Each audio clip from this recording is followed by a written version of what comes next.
नमस्कार बच्चों, आज हम देखेंगे 8वीं कक्षा विषय हिंदी वारिस कौन। रचनाकार है विभा रानी और इस पाठ की विधा है संवादात्मक कहानी। ये है हमारी संवादात्मक कहानी, मतलब कहानी होती है और उस कहानी में संवाद भी हमें नजर आते हैं। तो हम पहले परिचय लेंगे। लेखक का परिचय इस प्रकार: जन्म 1959, मधुबनी, बिहार।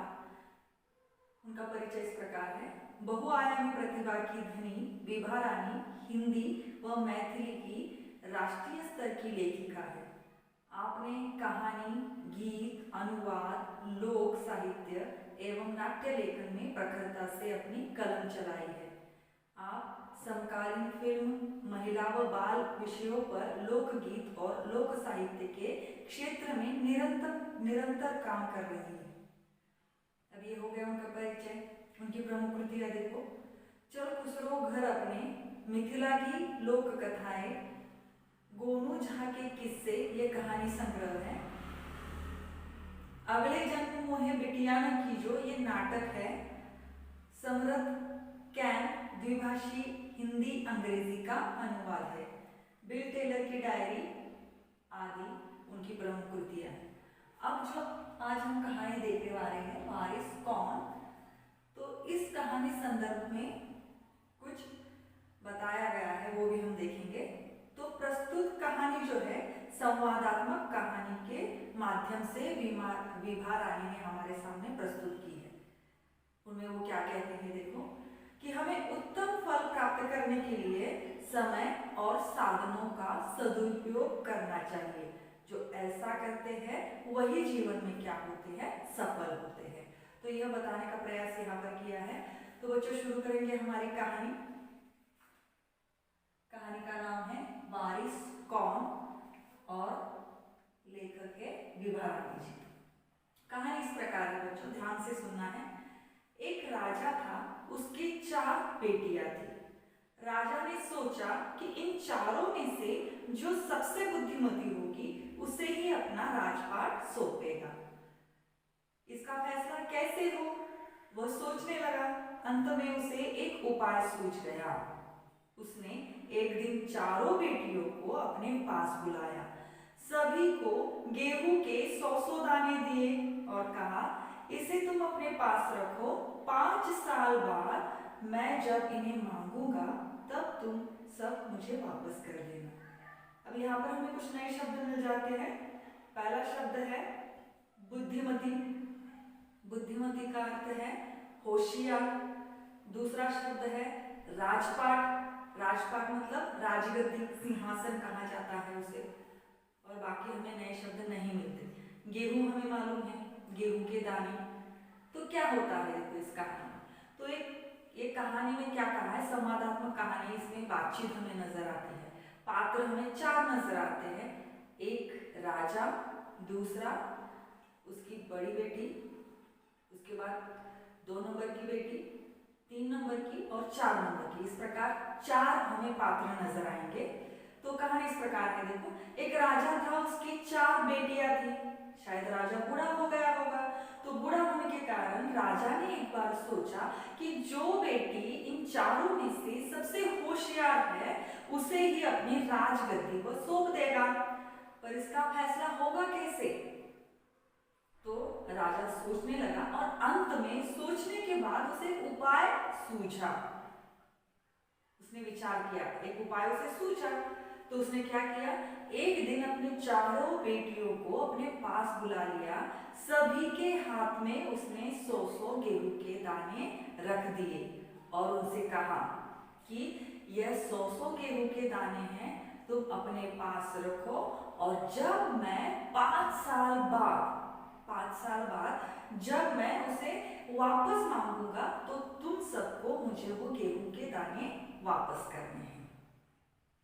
फिर आगे क्या होता है देखो, गेहूं के दाने लेकर चारों बहनें अपने अपने कमरे में लौट आई। बड़ी बहन ने दानों को खिड़की से बाहर फेंक दिया। उसने सोचा, आज से 5 साल बाद पिताजी को गेहूं के इन दानों की याद रहेगी क्या? और जो याद भी रहा तो क्या हुआ, भंडार से लेकर दे दूंगी। अब यहाँ पर हमें नए शब्द में से एक शब्द मिल जाता है भंडार। अब भंडार का अर्थ है गोदाम, जहाँ पर हमारे धान रखे जाते हैं, वह जगह, वह कमरा, उसे हम भंडार कहते हैं। तो क्या हुआ देखो, अब 100 गेहूं के दाने 4 बेटियों के हाथ में राजा ने रख दिए और हर एक बेटी क्या करने वाली है हम देखेंगे। तो गेहूं के दाने जो है वो चारों बेटियों ने अपने साथ ले लिए। दाने को लेकर वो अपने अपने कमरे में चली गई। तो सबसे बड़ी बहन जो थी, तो सबसे बड़ी बहन ने क्या किया, उन दानों को खिड़की से बाहर फेंक दिया और सोचने लगी कि पता नहीं 5 साल बाद पिताजी को इन दानों के बारे में याद रहेगा भी या नहीं। अगर याद भी रहा तो क्या कर लूंगी मैं, भंडार से लेकर वह दाने पिताजी को लौटा दूंगी। तो बड़ी बहन ने ये सोच लिया।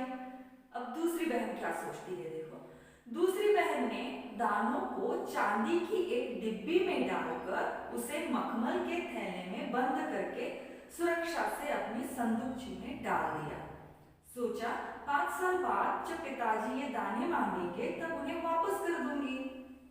अब यहाँ पर हमें नया शब्द मिल जाता है संदूकची। संदूकची मतलब छोटी पेटी, बक्सा कहा जाता है, उसे संदूकची कहा जाता है। तो दूसरी बहन ने क्या किया, तो दूसरी बहन ने वो जो 100 दाने दिए गए थे राजा द्वारा, पिताजी द्वारा, वो 100 दाने उसने चांदी की डिब्बी में डाल दिए। चांदी के डिब्बी में डालकर उसे मखमली थैली के अंदर रख दिया। थैली तो उसके अंदर उसने सुरक्षित रख दिया और संदूकची में डाल दिया। संदूकची जो क्या करती है, अपने अनमोल गहने रखने के लिए छोटा सा बक्सा होता है, उसे संदूकची कहा जाता है। तो उसने सुरक्षित रख दिए और सोचने लगी कि 5 साल बाद जब पिताजी ये गेहूं के दाने मांगेंगे तो संदूकची खोलकर उसमें से ये 5 दाने, वो जो 100 दाने थे गेहूं के, वो उन्हें वापस कर दूंगी। तो दूसरी बहन ने भी सोच लिया। अब तीसरी बहन क्या करती है देखो, तीसरी बहन बस सोचती रही कि इसका क्या करूं। चौथी और छोटी बहन तनी बच्ची थी, शरारतें करना उसे बहुत पसंद था। उसे गेहूं के भुने दाने भी बहुत पसंद थे। उसने दानों को भुनवाकर खा डाला और खेल में मग्न हो गई। अब जो तीसरी बहन थी, अब यहाँ पर हमें नया शब्द मिल जाता है तनिक। तनिक का मतलब है जरा, और भुनवाकर का मतलब है सिकवाना। हम जो क्या करते हैं, भुनवाते हैं, हम आग पर डालकर उसे सेकते हैं, उसे भुनवाना कहते हैं। तो तीसरी बहन जो है वो सिर्फ सोच ही रही थी इस गेहूं का क्या करे। लेकिन छोटी जो बहन थी, चौथी जो थी, वह जरा छोटी बच्ची थी, उसे खेल कूद शरारतें करना बहुत पसंद था। तो छोटी बहन ने क्या किया, और सबसे महत्वपूर्ण बात, उसे गेहूं के दाने भून कर खाना अच्छा लगता था। चने की तरह भून कर खाना उसे अच्छा लगता था। तो उसने क्या किया कि सारे दानों को भुनवा लिया और खाकर खेल में मग्न हो गई। तीसरी राजकुमारी को इस बात का यकीन था कि पिताजी ने उन्हें यूं ही ये दाने नहीं दिए होंगे, जरूर इसके पीछे कोई मकसद होगा। पहले तो उसने भी अपनी दूसरी बहनों की तरह ही उन्हें सहज कर रख देने की सोची, लेकिन वह ऐसा न कर सकी। 2-3 दिनों तक वह सोचती रही। फिर उसने अपने कमरे की खिड़की के पीछे वाले जमीन में वे दाने बो दिए। समय पर अंकुर फूटे, पौधे तैयार हुए, दाने निकले। राजकुमारी ने तैयार फसल में से दाने निकाले और फिर से बो दिए। इस तरह 5 वर्षों में उसके पास ढेर सारा गेहूं तैयार हो गया। देखो, तीसरी राजकुमारी जो सोच रही थी ना, तो उसने क्या किया। तो यहाँ पर हमें नए शब्द इस प्रकार मिल जाते हैं मकसद। मकसद का मतलब है इरादा, उद्देश्य। सहज कर मतलब संभाल कर। तो क्या होता है देखो, तीसरी राजकुमारी ने क्या किया। तीसरी राजकुमारी को यकीन था कि पिताजी ने, राजा ने, कि किसी मकसद से यूं ही दाने उन्हें नहीं दिए होंगे, कि उनके पास कोई मकसद होगा, उनका कुछ इरादा, उद्देश्य होगा, कारण उन्होंने वो दाने दिए होंगे। तो पहली और दूसरी, तीसरी, चौथी बहन की तरह उस तीसरी राजकुमारी ने भी सोचा कि इन दानों को संभाल कर रखे, सहेज कर रखे। लेकिन फिर क्या किया, वो सोचने लगी और 2-3 दिन सोचने के बाद उसने क्या किया कि उसके खिड़की के पीछे वाली जमीन पर वो सारे दाने बो दिए, उगाने के लिए डाल दिए। थोड़े दिन बाद क्या हुआ, उसमें अंकुर फूटे। अंकुर फूटने के बाद पौधे तैयार हो गए, पौधों में से दाने निकले और राजकुमारी ने जो दाने बोए थे उसकी फसल तैयार हो गई। तो ऐसे करके वह 5 साल वह राजकुमारी ऐसे ही करती रही। अब उसके पास 5 सालों के बाद उसके पास ढेर सारा गेहूं तैयार हो गया था। तो 5 सालों में ये सब कुछ हो गया। 5 साल के बाद क्या होता है वह कहानी हम क्या करेंगे अगली वीडियो